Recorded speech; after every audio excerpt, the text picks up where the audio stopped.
The bruised reed. In Matthew 12, verse 20, we read that a bruised reed he will not break, and a smouldering wick he will not quench. While in Psalm 147, verse 3, we read that he heals the brokenhearted and binds up their wounds. While in Psalm 51:17, the sacrifices of God are a broken spirit, a broken and contrite heart, O God, you will not despise. Could anything be weaker or more pathetic than a damaged, crushed reed, as its fragile, brittle stem bows its drooping head in the rushes? And even the lap of the river or rush of the wind could bring it to certain ruin. Or could there be anything more feeble and useless than a smouldering wick, as it takes its final flickering gasp before its last smoky spiral expires? Even the faintest breeze could extinguish its remaining smouldering smoke. What could demand less of our concern than such insignificant objects? What could engender more disinterest in our hearts than such mean things? And yet Jesus said, "The smoking flax I will not quench, the bruised reed I will not break." Oh, he places value on things that only command our disdain. How gentle is the Son of God towards those that have bruised reeds. How tender is our compassionate Lord to we who are failing, flickering flames. In him is loving kindness personified.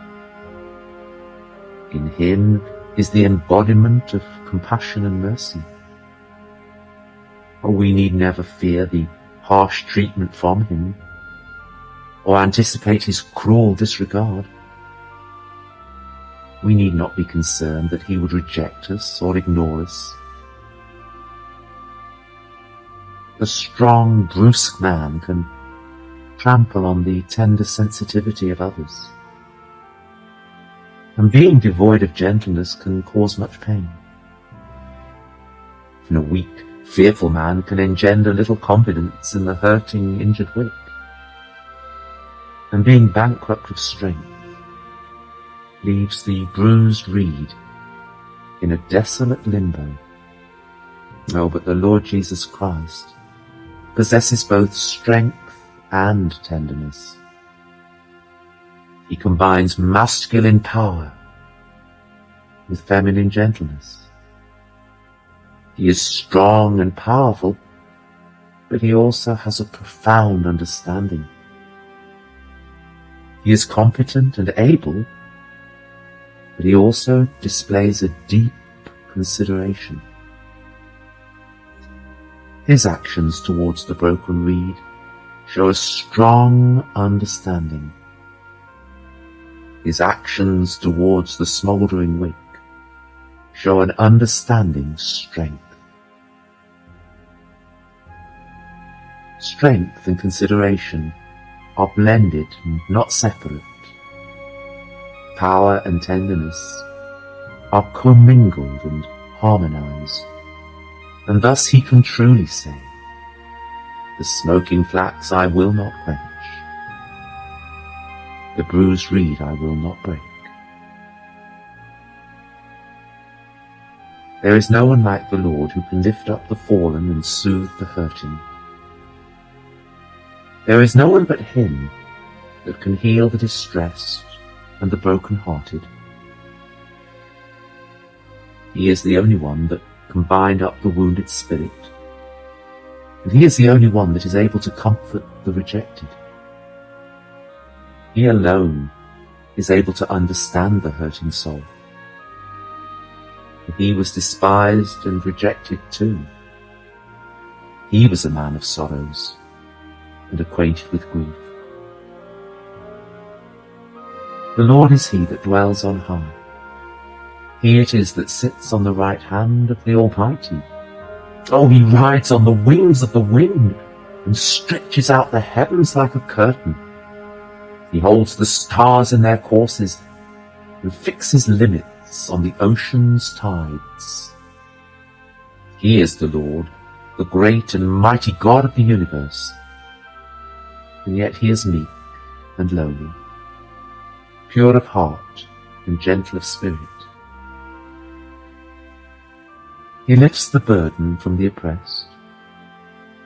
He bestows his special care upon the widow and orphan. He lifts up those that have slipped and fallen into the miry clay.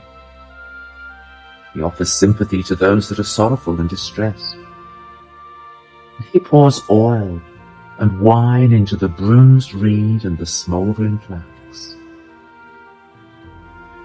Have you ever been deeply hurt by a precious friend or a dearly loved one? And I'm sure that there is none of us that has not been thus acutely grieved in the past. Or maybe you're experiencing painful rejection or persecution in the present. It is one thing to receive such things from the hand of the enemy, but as David, who paints a beautiful picture of Christ himself, writes so articulately, "Yea, mine own familiar friend in whom I trusted, hath lifted up his heel against me." In Psalm 41 verse 9. Have we been guilty of inflicting such pain on friends? Or have we grieved loved ones? Have we been the recipient of such pain, or the target of a friend's accusation? Do we shrink back and lick our wounds and withdraw when we are thus hurt? Do we wash our hands and shift our ground to a more favourable distant shore? Or do we recognize the responsibility that Christ laid to our charge? This is my body, broken for you. We are his body, to be broken for him. We are to be his hands in soothing the pain of another.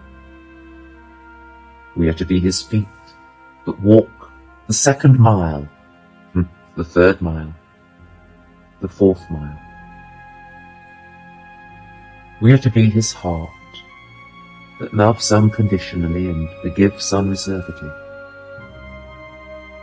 We are to be his eyes that weep and his ears that listen. We are to reflect his love and forgiveness, his gentleness and his thoughtfulness. We are to lift the burden from the brother, bless an orphan, minister to a widow woman. Take to heart this good advice from C.S. Lewis. He writes, "As you and I look forward to the future, let us not be trapped by the heartache of our past or the brokenness of our present. May we always look to our future, having faith in the hand of the Father who guides us.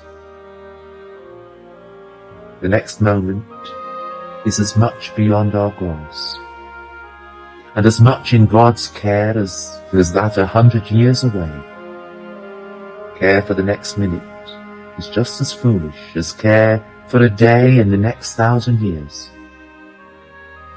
In neither can we do anything, but in both God is doing everything. For thus says the one who is high and lifted up, who inhabits eternity and whose name is holy.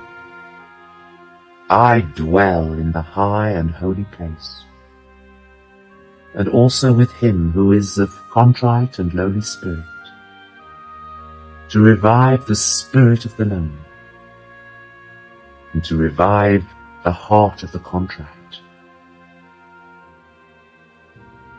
and the bruised reed he will not break. And a faintly burning wick he will not snuff out.